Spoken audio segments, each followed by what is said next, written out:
Hi everyone, today on Steve's Garage I'll be assembling this Seville Classics Ultra HD workbench and then sharing my thoughts and opinions on it towards the end of the video.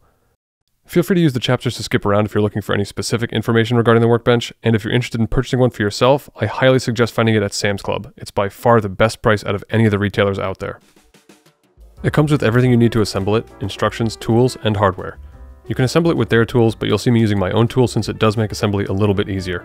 That includes my own small driver, some wrenches, screwdrivers, and sockets. I'll be assembling it in my basement workshop area, which is fairly tight space-wise. This workbench comes in 2 boxes, you do have to open both to have all the parts for assembly, and it has roughly a metric ton of packing materials. So make sure you've got the space, or at least a game plan of where to put all the parts, and all the trash. Once you've got it all unpacked, we can begin assembly. Start with the workbench top upside down on the floor. I highly suggest laying it on something like a moving blanket. Definitely use more than the thin piece of foam that it comes with because the top does scratch kind of easily, and I did put a scratch in it during my assembly. Grab the back piece, which is labeled number 4, along with 3 number 40 bolts and 3 number 27B washers. Place the back on the side with the nutserts and attach it.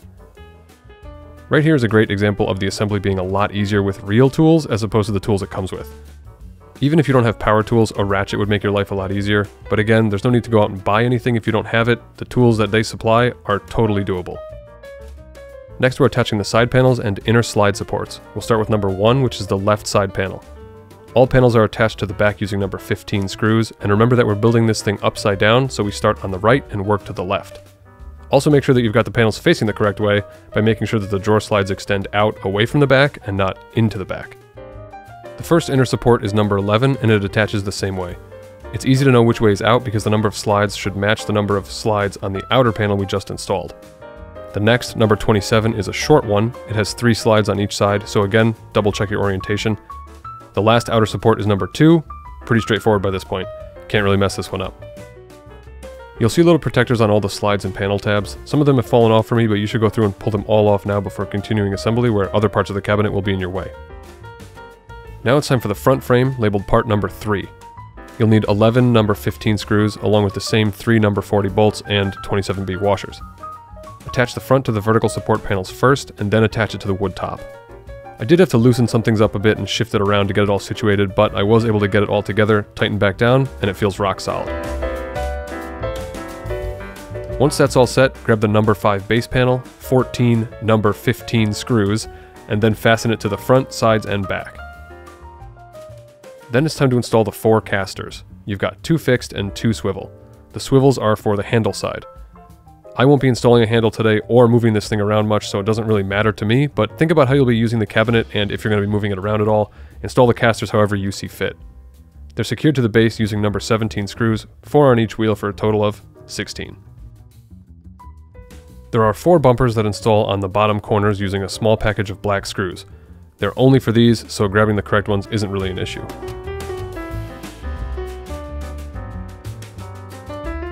Then it's time to flip this whole thing over. Again, it's probably easier in a much bigger space and with an extra set of hands. If you've got someone else to help you out, I highly recommend it. Once it's flipped over, you can install the handle. Again, I am not today, but if you are, it uses number 41 screws and attach it to whichever side you want. Now it's time for drawer assembly. They consist of 3 pieces. The large single piece is the bottom and the sides. You fold up along the perforations and then you'll have a 3-sided piece of metal. Then you attach the back and front faces with number 15 screws. For this, I highly suggest using a screwdriver.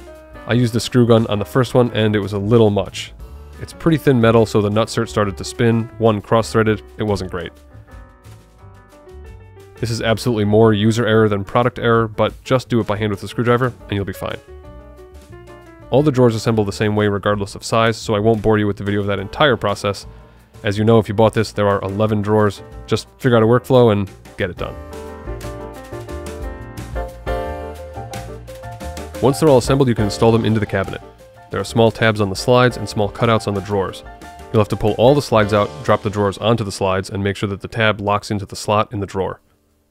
Again, all the drawers install the same way, and besides the 2 lower left ones, they're all the same size anyway.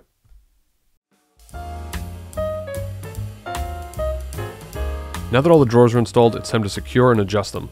When you pull one out, you'll see 2 holes on each side. Running screws in is how you secure them and set the height adjustment. My method was to put all the screws in first and then go from there. As you can see, it looks like this top drawer can go up a bit, and then I figured out the rest from there. Each cabinet is going to be different, so I'm not going to go super in depth here. Just figure out the position of your drawers and tighten them down as they look good. After spending some time dialing them in, I have to say they look way better than expected, and certainly good enough for a basement workshop. You can mount the shelf on 3 different heights on tabs located in the front and back of the cabinet. There are corresponding slots on the shelf, so just set the shelf onto those tabs, and you're all set. Before installing the doors, you want to attach the magnet to the bottom of the cabinet with 2 number 15 screws. There is a small amount of adjustment if needed, but you won't know the exact position until we install the doors. The hinges go on the doors before installation. There are 2 different sets. They should interface like this, and these are for the other side. They just slide into the door. You can check that they're on the correct side by hinging them open. For whatever reason, I did have trouble sliding this one in, but once it was installed, it worked fine. The doors are then installed into the cabinet with number 41 screws.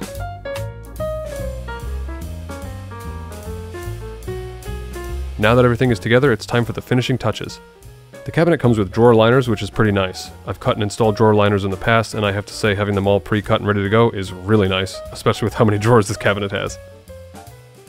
And now it's time to fill it with stuff. My initial idea for this cabinet was to store all my non-automotive tools, basically all the stuff I use to maintain my house, bikes, and snowboards. I like to keep all my automotive tools in my garage toolbox and the rest in my basement. I really needed a flat surface to work on my snowboard, which was one driving force behind purchasing this, sort of like a workstation to wax and tune our boards. Of course, that got sidetracked because I recently bought a 3D printer, so now it's turned into a bit of a printing station. But I could easily move the printer when it comes time to work on the snowboards, so we'll just deal with that when winter hits. Just a few nitpicks at the end here. I was a little bummed that the battery chargers don't fit in these drawers. They're pretty shallow, so you'll have to figure out how to use them best for your application.